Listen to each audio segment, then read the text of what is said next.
Mesdames et messieurs, bonjour. Je reviens encore vers vous aujourd'hui. C'est pour parler de la corporation des magistrats au Gabon.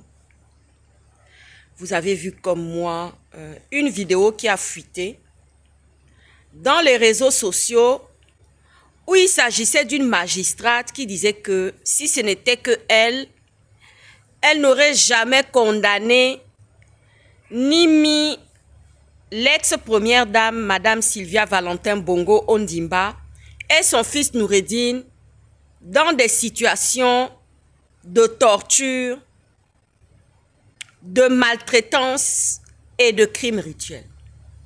Moi, pour ma part, aujourd'hui, je reviens encore pour m'attaquer au procureur général qui a fait un doctorat en matière de crimes rituels. Mais c'est une honte. C'est une honte, monsieur le procureur général du Gabon. C'est une honte. Vous voyez ce que je veux dire? Quand il y a des incultes en plus grand nombre de mètres carrés dans un pays comme le Gabon, malheureusement, on voit ce genre de situation. Vous voyez ce que je veux dire? Les crimes rituels, c'est un crime. La torture, c'est un crime. En droit pénal, en droit pénal français, les crimes rituels et la torture, ce sont des crimes. Vous voyez ce que je veux dire, non? Mais vous savez, avec les Gabonais, ils ont toujours une manière de s'arranger avec la justice. Les Gabonais ont une manière à eux de concevoir les choses qui n'existe nulle part ailleurs dans le monde entier. J'ai voyagé dans le monde entier, je n'ai jamais vu ça. Vous savez, je suis plus en insécurité, je me sens plus en insécurité quand je suis au Gabon que quand je suis dans un pays étranger. Ah oui. Je me sens plus en insécurité au Gabon que quand je suis dans un autre pays étranger. Vous voyez ce que je veux dire, non? Parce que tout simplement, il n'y a pas ces considérations. Il y a des fétichismes partout. Il y a des gens qui ont des considérations de fétichisme dans tous les pays. Mais au Gabon, c'est le crime. C'est la torture. Parfois, vous êtes en train de marcher avec quelqu'un. La personne vous a déjà vendu. Je vais prendre l'histoire de Dina, de cette jeune fille gabonaise qui est ma consoeur, qui est ma petite sœur, qui a eu son bac à Kouaben, qui a fait toutes ses études, sa scolarité à Kouaben, qui a perdu la vie parce que ses propres frères gabonais l'ont vendu. Vous voyez ce que je veux dire, non? Tout simplement parce qu'il y a des racines de fétichisme exacerbées, assez importants dans une frange de la population gabonaise, qui fait que tu marches avec quelqu'un, tu ne sais pas si la personne t'a déjà vendu. Ah oui. Parfois, tu peux marcher comme ça avec des individus dont tu ne connais pas le pédigré criminel, mais moi, ce n'est pas le cas. C'est-à-dire, quand je vois déjà, moi, je suis le scanner, quand je te vois déjà, il y a des gens, notamment, on va en parler, il y a des gens dans la nouvelle génération de la classe politique qui viendra remplacer la panthère, qui ont déjà un pédigré de tortionnaires et des pratiques de crimes rituels. Parce qu'il y a du fétichisme dans leur famille. Parce qu'il y a des considérations de waouh, elle est pleine de bénédictions, elle est pleine de grâce, je vais aller avec elle, je vais marcher avec elle, comme ça elle va m'apporter la chance. Vous voyez ce que je veux dire, non? Des considérations de fétichisme, c'est ce qu'il y a au Gabon. Et même dans les couches intellectuelles, ça existe aussi. Vous voyez ce que je veux dire, non? Ce n'est pas seulement dans les couches d'abrutis, des demi-lettrés et des incultes. Même dans la classe intellectuelle, la soi-disant classe intellectuelle, quand vous voyez un magistrat qui se dit magistrat, procureur général du Gabon, qui vient faire une thèse, un doctorat en matière de crimes rituels, qui vient soutenir le fétichisme, alors qu'en droit pénal, c'est un crime. Vous voyez ce que je veux dire? Et c'est pour cela que ça ne s'est jamais éteint. Et je vais même vous dire, cet homme-là, ce procureur général-là, c'est quelqu'un lui-même déjà, quand vous voyez ce genre de personnes qui viennent soutenir ce genre de thèse, eux-mêmes déjà ont eu à pratiquer des crimes rituels, ont eu à commander, à passer des commandes en matière de crimes rituels. Parce que dans cette population, dans cet échantillon de la société gabonaise, nous ne savons plus à quel sein se vouer. Nous ne savons plus vers qui aller, vers qui faire confiance. Même dans les familles, quelqu'un peut te vendre. Vous voyez ce que je veux dire, non? Même dans les familles, même dans ta propre famille, là, quelqu'un peut se lever et dire que oui, elle est bénie, elle est pleine de grâce, elle est jolie, elle est intelligente. Allez, on va la vendre. Moi, j'ai un témoignage comme ça d'un compatriote gabonais qui travaille en Arabie Saoudite, qui a un très bon poste en Arabie Saoudite. Il n'est pas venu ici par le biais du Gabon. C'est pas le Gabon qui l'a envoyé ici pour faire des études. C'est sa mère qui a financé ses études jusqu'à ce qu'il termine et qu'il soit dans la finance. Il travaille en Arabie Saoudite. Je suis allée passer quelques jours. Je connais bien l'Arabie Saoudite parce que j'ai l'habitude d'y aller. Je suis allée passer quelques jours, 15 jours à ses côtés avec son épouse et ses enfants, mais ce qu'il m'a raconté, c'est ahurissant. C'est ahurissant. C'est un membre de sa propre famille qu'il avait invité pour aller prendre un verre quelque part. Il s'est levé, il s'est déplacé pour aller au petit coin. Et on l'avait déjà, il a senti qu'il y avait quelque chose qui ne tournait pas rond. Au départ, ils ont ramassé son portefeuille pour faire disparaître les documents d'identité qu'il avait sur lui. Ensuite, il a vu un manège bizarre. Il s'est levé, il n'a rien dit. Il regarde, il cherche le cousin. Il ne voit plus le cousin. Mais il voit des gens attablés. Il dit, mais vous êtes qui? Vous n'étiez pas conviés. J'étais là avec mon cousin. Mon cousin où? Ah non, non, non, on n'a pas vu de cousin ici. Il s'est levé, il allait directement au commissariat. Il s'est rendu directement à l'ambassade de France. Et là, il a refait ses documents. Il a déposé plainte. Et il a arrêté jusqu'à ce d'ailleurs, il a écourté son séjour au Gabon. Il a dû rentrer précipitamment en France. Vous voyez ce que je veux dire, non? Le crime n'est pas seulement chez les hommes. Il y a aussi des femmes qui ont des gènes criminels au Gabon.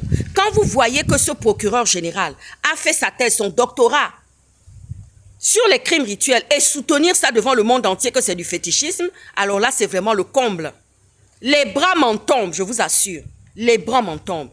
Et moi, pour ma part, je dis comme ça, et je crois que ce sera le titre de ma vidéo, je serai le lance-fer de la torture au Gabon, des crimes rituels, des arrestations arbitraires et de la non-liberté d'expression que nous n'avons pas au Gabon. Vous voyez ce que je veux dire, non? Je vais commencer par ça, quitte à ce que je ne rentre jamais, parce que je suis déjà en train de former une équipe, parce que je me dis, je prends de l'âge aussi, je suis déjà en train de former une équipe qui prendra à chaque fois le relais pour être aussi des lance-fers au Gabon. J'avertis déjà la nouvelle génération parce que après le départ de la Panthère, il y aura une génération d'hommes politiques qui vont venir au Gabon.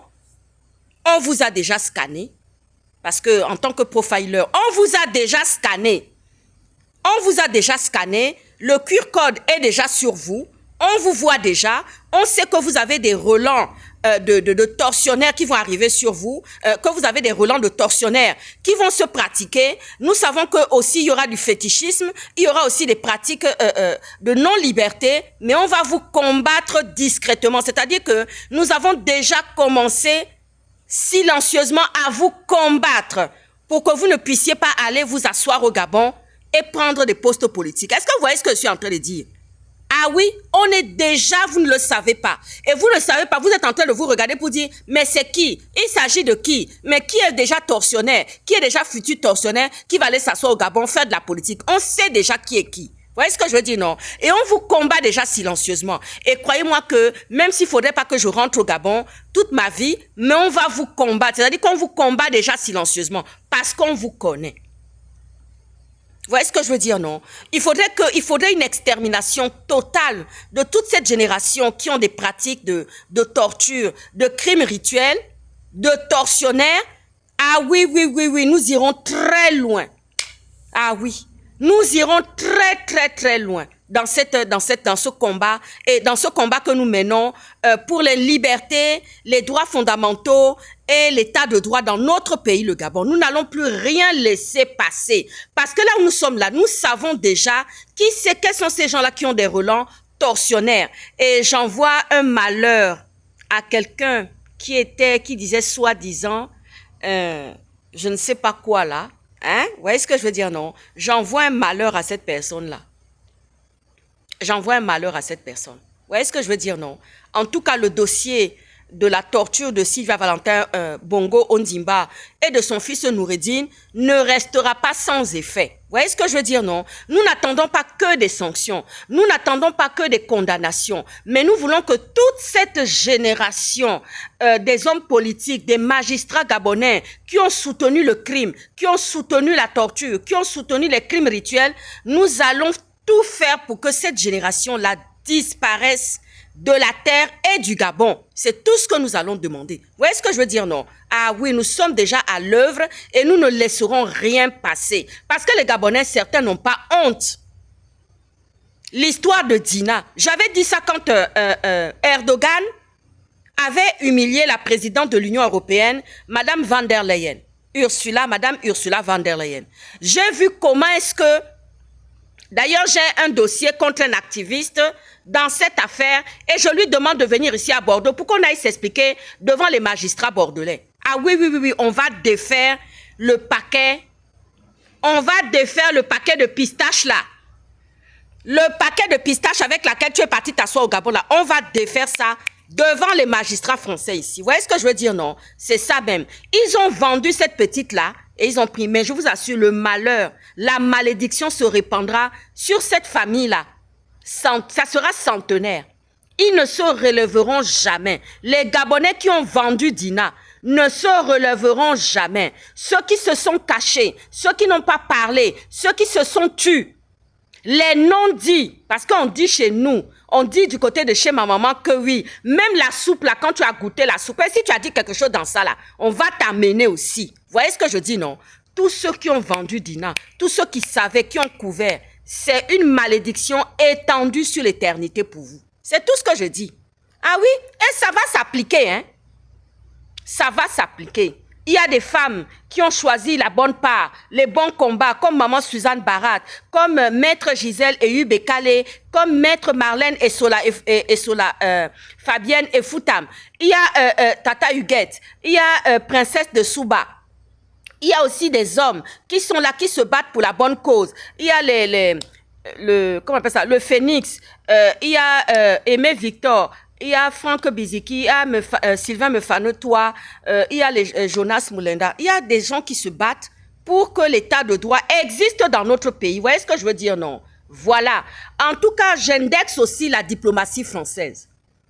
Je viens à indexer la diplomatie française qui n'a pas agi plus, qui n'a pas pesé de tout son poids pour que ce qui est arrivé à Sylvia Valentin Bongo Ondimba ne puisse pas lui arriver, à elle et à son fils Noureddine. Aujourd'hui, nous avons Mehdi Valentin qui est enfermé arbitrairement. Nous avons Monsieur Jaffray qui est enfermé arbitrairement. Alors, j'indexe aussi la diplomatie française au Gabon pour dire que vous n'avez pas joué pleinement votre rôle. Vous n'avez pas pesé de tout votre poids pour que cela ne se passe pas, ne se produise pas. Vous avez tout laissé comme ça parce que soi-disant vous avez des intérêts. Mais aujourd'hui, la communauté internationale, les magistrats français vont s'appuyer dessus pour regarder la chaîne de responsabilité dans cette histoire. Je resterai dans le combat toute ma vie. Je ne vais pas lâcher parce que ce pays-là est pourri depuis la racine jusqu'à certaines personnes. Sur ce, mesdames et messieurs, bon après-midi. À ciao, ciao.